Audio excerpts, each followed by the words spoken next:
মাসকলার ডালটা আমি ভেজে গ্রাইন্ডারে গুঁড়া করে নিয়েছি। এখন আমি ডাল বানাবো।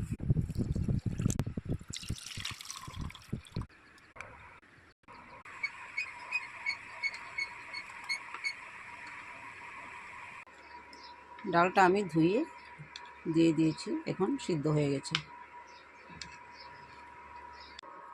জিরা, ধনিয়া, হলদি, মরিচ দিয়ে দেব।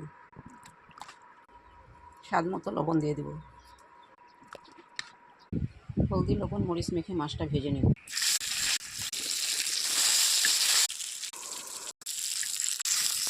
মাছ ভাজা হয়ে গেছে, ডাইলে দিয়ে দেব।